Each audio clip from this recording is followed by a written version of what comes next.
Welcome everyone, this is Like It's 1985. Today's review is the Mobile Suit in Action Providence Gundam.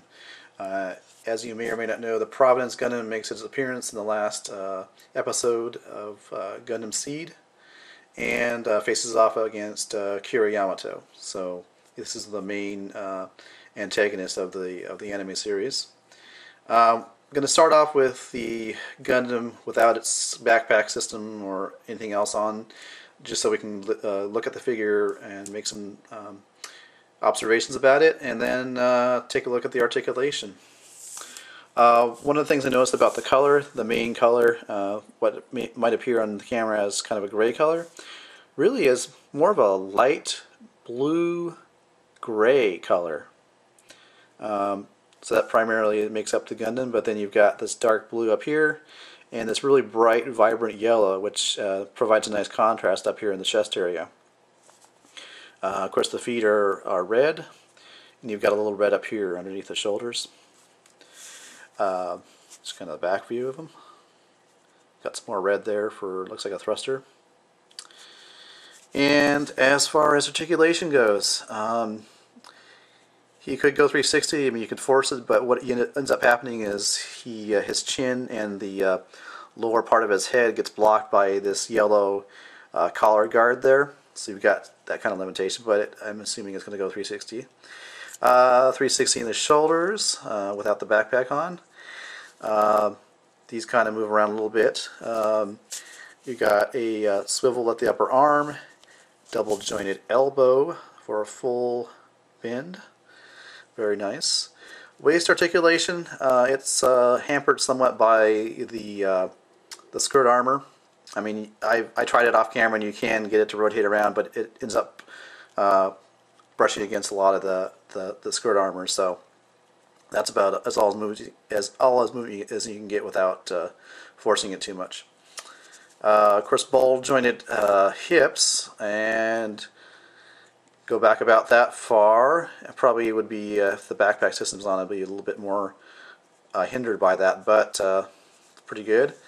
And then it's got some soft plastic for the front skirt armor here, and without forcing it too much, that's about as far as the leg can go. You can force it more, but it ends up kind of squishing this soft plastic, so I don't want to do that too much. And then a very nice bend at the knee. You can see there. And again, with his backpack on, that's going to be slightly less of a bend. And of course, you've got articulation in a ball joint at the ankle. So overall, pretty nice articulation. Let's give you a little quick look at the accessories. This is all going to be put on the Gundam when I come back, and we'll show you how everything works. So before I show you the Dragoon system and the accessories for the Providence Gundam, I wanted to point out one thing that I forgot to mention in the introduction to this review. A little detail that I like a lot. You can see there's these conduits that run from the central location of his chest back alongside of the side of his Gundam and then all the way to the back. So I really like that detail. It's nice looking. It's very mecha looking, I guess. Now, the Dragoon system is going to, there'll be units that attach to the Gundam itself. Here's one of the locations here. You can see this piece rotates here, and these pieces come out like this. They're on a ball joint, and what you can do is take one of the Dragoon units and attach them right there. So you've got two places here to attach, of course 2 places on the other side as well, and then 2 places here at the rear where the longer Dragoon units attached. So just wanted to point that out because it does have that playability where you can take them off or attach the individual Dragoon units. Now on the shield itself, as you can see, there's these also points where you can attach the Dragoon units. They do articulate a little bit like that. And as you can see, there's 3 locations, 1, 2, 3, where these larger units plug in like that. So just kind of show you, just to get an idea of the playability where you can attach and detach these Dragoon units. And you can see there's some nice thruster detail there as well. And here we have the Providence Gundam with his fully armed Dragoon system.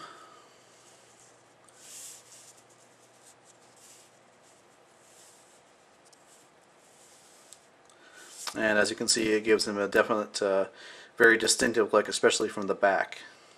So now that we've had a look at the Dragoon system, and I showed you where the individual 11 units of the Dragoon system attached to the backpack and the Gundam, I'd like to explain how the actual Dragoon system works in the anime. Now, each of the individual units can detach and be controlled wirelessly via the pilot's control. Now, he can deploy one or he can deploy all 11. But just imagine yourself not only as an enemy mobile suit, not only are you facing the mobile suit, but potentially you could have attacks from 11 or actually 12 different directions from the mobile suit and from the 11 Dragoon units, and these can each be controlled independently of one another, and they each have beam gun nozzles in each of these units, and basically can fire from all directions via the pilot's control against the attacking mobile suit. So this is very, very very deadly system. It's worth noting and just making a little comment on it. So next thing we're going to look at is the accessories. So to start off, you get 4 extra hands. You get a trigger finger hand, and then kind of open fist like that, both for the left and the right. Then you get the mighty assault beam machine gun. This is cast in kind of soft but yet kind of hard, a little bit flexible plastic. Really cool. As you can see, if we put it in front of the mobile suit, it's almost as, well, it is actually as tall as the mobile suit, so you can get an idea of the size of that. And then we have what's called the composite arm shield system. It's both defense, of course, being a shield, but as you can make out here, probably these two what are called beam guns, and also in addition you have a beam saber. So it's a shield as well as an offensive weapon with the 2 beam guns, and then you can plug this in here and you have yourself a beam saber. So to mount the composite armed shield system on his forearm, what you do is this piece here separates. It's kind of tabs in there like that, and then there's this black tab here. It's going to need to go into that hole on his forearm. So we'll just go ahead and make sure that's in there really tight.